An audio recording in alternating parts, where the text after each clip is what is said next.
በጣም በሚያሳዝን ሁኔታ ቲና እንግዲህ የትሁትን ልጅ በመመረዝ እንግዲህ ጎድታታለች ማለት ነው። በእርግጥ እሷ ትሁት ይህን ነገር ስትሰማ ለአባባ ተመስገን መስማት የለበትም ስትለው አብን ችግር የለም እኔ እወጣዋለሁኝ እሷን የማሸንፍበት ነገር አላጣም አለችው። ተመስገን እንዲጎዳን ብላ ሆን ብላ ታደርጋለች ሲሉ ቲና አፏን ዘግታ እንድትኖር እኔ አሳያታለሁ በማለት ይናገራሉ። ዳኒም ደግሞ እባክህ አሁን ቲና ያላት መሳሪያ ተመስገን ብቻ ነው፣ ተስፋ አልቆረጠችም ማለት ነው በማለት አባባ ይናገራሉ። እኔ ደግሞ ተስፋ አልቆርጥም መቼም፣ ተስፋ ቁረጭ አሏት አባባ። መቼም ተስፋ አልቆርጥም፣ ልጅ ቢሮጥ አባቱን አይቀድምም አሏት። እሱ እኮ ተረት ተረት ነው በማለት ዝም በይ፣ ከዚህ በኋላ ከኔ ፊት ለመቆም ምህረት የለኝም አሏት። እንግዲህ ይህንን ሚስጥር አገኘሁ ብላ ለካሊብ እንግዲህ ቲና ትሁት እኮ ልጅ አላት በማለት ካሊብ ነግረዋለች። በዚህ ምክንያት ካሊብ ትሁት ልጅ አላት በሚል እንዲርቅላት ፈልጓል። አባባም እንግዲህ ሁለተኛ ከዚህ ቤት አትመጭም፣ ከዚህ ተስፋ አትቆርጭም እያሏት ነው። ሰላም ወደ ቻናል የተከታታዮች ሰላማችሁ በያላችሁበት ይብዛል። ለቻናል አዲስ የሆናችሁ ሰብስክራይብ እያደረጋችሁበት፣ ነባሮቹ ደግሞ እንደምታበረታቱኝ ከልብ ነው ማመሰግነው። ትሁት ቀጣይ ፓርቲ ይዘንላችሁ መጥተናል ማለት ነው። እንግዲህ ዛሬ አባባ አግኝታ ለምን ተስፋ አትቆርጭም በማለት ሁለተኛ አትመጭም ቢነግሯትም ቲና ግን አባዬ መቼ ተስፋ አልቆርጥም መቼም አሸናፊ ነኝ በማለት ራሷን ሰቀለች። በዚህ ያልተሳካላት ቲና አሁንም ካሊብን አግኝታ እስከምትጠላኝ ነው እንዴ? ለምንድን ነው የምትጠላኝ? ምንስ ብታገኝ ነው በማለት ጠየቀችው። እንዴ ልብ ያላት ሴት አግኝቻለሁና ከወደ አንቺ አልመለስም፣ አንቺ እንዳታስቢ አብረን አንቀጥልም፣ ተስፋሽን ቆረጭ ቢላትም እሷ ግን ሌላ ነገር እንዳጠመደችም ተናገረች።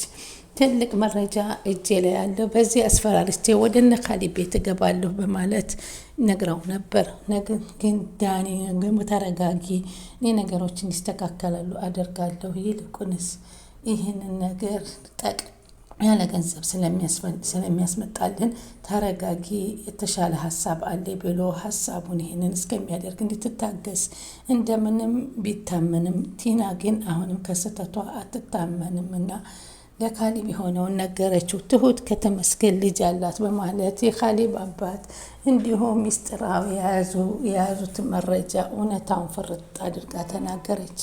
ይህንን ሲሰማ ካሊብ በጣም ተደናገጠ።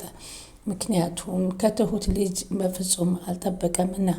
ስለዚህ ከዚህ በፊት ፎቶዋን የልጇን እያየ ስትብሰለሰልና ስታለቅስ ሲጠይቃት እንግዲህ ንገሪኝ፣ ምን ችግር አለ አትደብቂኝ ቢላትንም እሷ ግን የእህቷ ልጅ እንደሆነች ነበረ የነገረችው።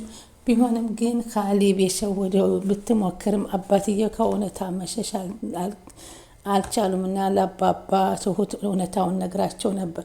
በልጅሽ ጉዳይ ችግር የለውም፣ ለካሊብ ብትነግሪውም ሳይሻል አይቀርም፣ ስለዚህ ነገሩ በግልጽ ይፈንዳ በማለት ነበር የነገሯት። ትሁት ግን ታሪኬ አይነገርብኝ ስትል ቆይታለች። ትሁት ክፍል 64 ምን አዲስ ነገር አለ? እስኪ ወደ ዛሬው ክፍል እናምራ።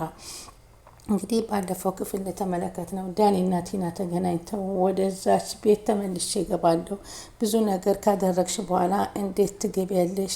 ይልቁንስ አንቺ ራስሽን የምታስተዳድሪበት ስራዎች ማድረግ አለብሽ በማለት አቅጣጫዎችን እንድታይ የጠቆማት ቢሆንም ቲና ግን አሁን ላይ እንደዚህ አይነት ሀሳብ አይመጣልኝም፣ እልቅ አእምሮ የተንኮል ብቻ ነው ማድረግ የምችለው፣ ወደፊትም እጇ ላይ ባለው መረጃ እያስፈራራች ተመልሳ ወደ እነ ካሊብ ቤት እንድትገባ ነበር የምትፈልግ የተናገረችው። ዛሬ ግን ይህን መረጃ የመበተን ቲና ተረጋጊ፣ ነገሮችን በስክነት ማየት አለብሽ፣ ብዙ ጊዜ በችኮላ ብዙ ነገር አበላሽተሻል፣ አሁንም ለሚመጣው እቅዳችን ጠቃሚ መረጃ ነው፣ ስለዚህ እኔና አንቺን የሚለወጥ ገንዘብ መመቻቸት አለብን በማለት ቢነግራትም እሷ ግን እቅዴን ሳላደርግ አልመለስም እያለች የተከራከረች ነበር። ዳኒ ይህን መረጃ ከሰማ አባባ ውጭ ሆነው መጽሐፍ እያነበቡ ወደ አባባ ሄድና ትሁት ከተመስገን ልጅ አላት፣ ይህን መረጃ ቲና ካልተናገርኩ እያለች ነው በማለት ለአባባ ይናገራል። የዚህን ጊዜ ትሁት ስታዳምጥ ስለነበረ በእጇ ላይ ይዛ የነበረውን የምትጠጣውን ሻይ ይዛ እጇ ላይ ተብረከረከች። በዛም በኋላ አባባና ዳኒ ገድፈው እንግዲህ ሶፋ ላይ እንድትቀመጥ አደረጓት። ይህ የተፈጠረው ነገር ተረጋግተሽ አስቢበት፣ ለማንኛውም በዚህ ልክ አትጨናነቂ፣ አትደናገጪ፣ እኛ ከጎንሽ አለን በማለት አባባ ያበረታቷታል።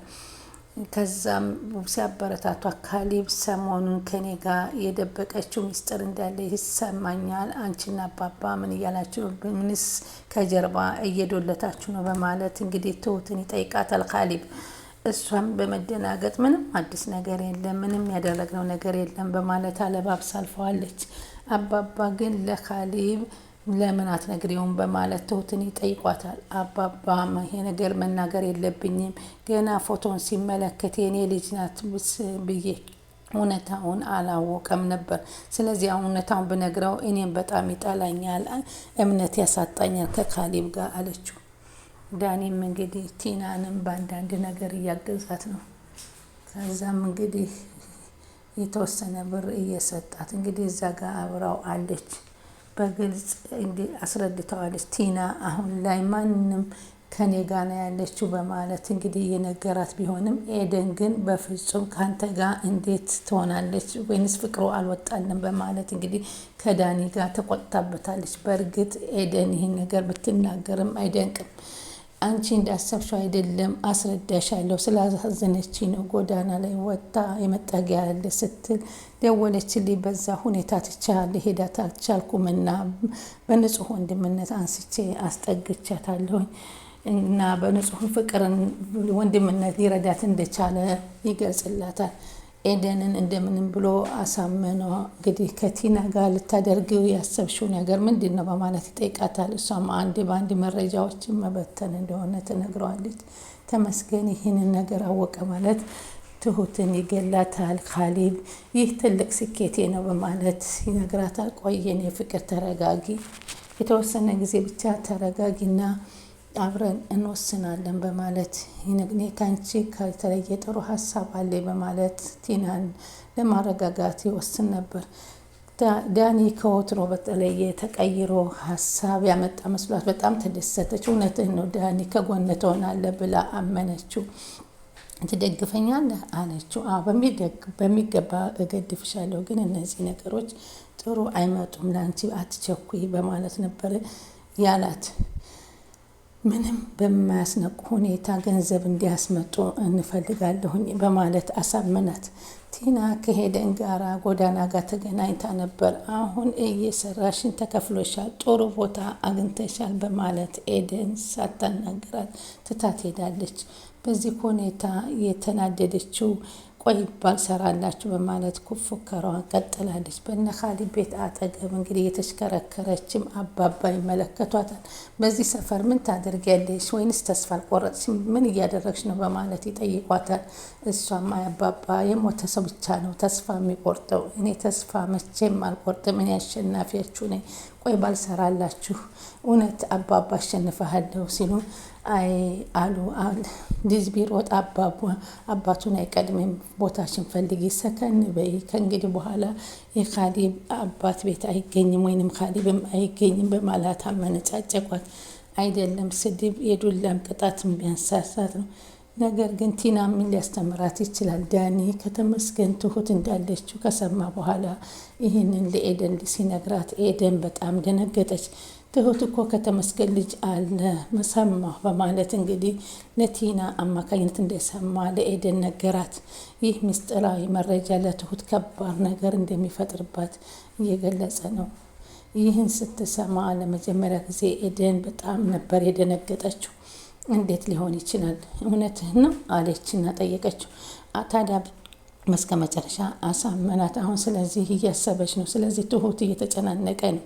ካሌብ ለትሁት እያሰበላት እንደሆነ ሰሞኑን እንግዲህ እንዴት ነው ጭንቀቱ ለቀቀሽ ወይ? እንዴት ሆንሽ? አይዞሽ፣ አትጨነቂ፣ አትሰቢ እያለ ከጎኗ ሆኖ እያበረታታት ነው ካሌብ። አሁን ግን እሷን በጣም አመሰግናለሁ፣ በችግሬ ጊዜ በዙሪያዬ ብዙ ሰዎች እንዳሉ ተረድቻለሁኝ። ለማንኛውም ደግሞ ስትለው አንቺም እኮ በእኛ ችግር እኛ ጋር አብረሽ ነው የነበርሽው፣ ለአንቺም ሲያንስሽ ነው፣ በፍቅር አይን ነው የምናይሽ እያለ ምንም የፍቅር ስሜቱ ለመግለጽ የተቸገረ ቢሆንም ካሌብ የፍቅር ስሜት እየተሰማው መሆኑን ግን ትሁትን ሲያሽኮረምማት ነበር። ዳኒ ከዚህ በፊት እንግዲህ የሰራቸውን በደል ቲናን በቅድሚያ መከላከል አለብኝ፣ ፈጥኜ ነገሮችን ማክሸፍ አለብኝ፣ ቢያንስ እስካሁን ያጠፋሁትን ጥፋት በዚህ መካስ አለብኝ እያለ ዳኒ ከኤደን ጋር እየተመካከረ ነበር። ኤደን ይህን ስለምታደርግ በጣም ደስ ይለኛል፣ በትክክል መፍጠንም አለብህ እያለች እየመከረችው ነበር። የካሊብን ቤተሰቦች ሊረዳት እንደሚችል ተመካከሩ። ቲና ግን እየተንቀዘቀዘች ግን ዳኒ ቀድመዋለች። ከካሊብ ጋር ተገናኝታ ጎዳና ላይ ወጥቼ አስችሎ ምን ሊሆን ይችላል? ስለዚህ አሁን ምን ያህል ብትጠላኝ ነው ይህን ያክል የጨከንክብኝ? እሱም በጣም እንደምጠላሽ አታውቂም? ከእንግዲህ ወዲያ ተስፋሽን ቁረጪ፣ እኔና አንቺ አንገናኝም ብሏታል። ወደ ቤታቸውም ተመልሳ እንደማትመጣ እቅጩን ነግሯታል። ቲና ግን ምን ነው የእንጀራ አባት ለመሆን የጓጓ አይመስልም? ምን ስለምን እንጀራ አባት የምታወሪው አላት። ትሁት የልጅ እናት ናት፣ ለዛውም ከተመስገን በሚለው መረጃ አፈነዳችው። ካሊብ ይህን ለመጀመሪያ ጊዜ ሲሰማ ደነገጠ፣ በጣም ደነገጠ። ይህ ሚስጥራዊ መረጃ አምጥቼ ወደ እነ ካሊብ ቤት ህይወት እገባለሁ ብላ ያሰበችው እኔ እንደፈለኩ ማድረግ እችላለሁ፣ ማንም እስከ መጨረሻም በቀሏን ልትወጣባት ወደ ትሁት እንዳባረራችሁት ሁሉ አሁን ትሁት እንድትጠቃላት ትፈልጋለች እና ይህንን አድርገዋለች። ትሁትም የፈራችው አልቀረምና ቲና ሰምታው እንዴት አገር ሳይዳረስ ይቀራል? ለማንኛውም በዛሬው ክፍል ይህን ይመስል ነበር። በቀጣይ ቪዲዮ እስከምንገናኝ መልካም ጊዜ ይሁንላችሁ። ለቻናሌ አዲስ የሆናችሁ ላይክ፣ ሼር፣ ሰብስክራይብ ያደረጋችሁ ቤተሰብ እንድትሆኑ በትህትና ጠይቃለሁኝ። ባይ ባይ።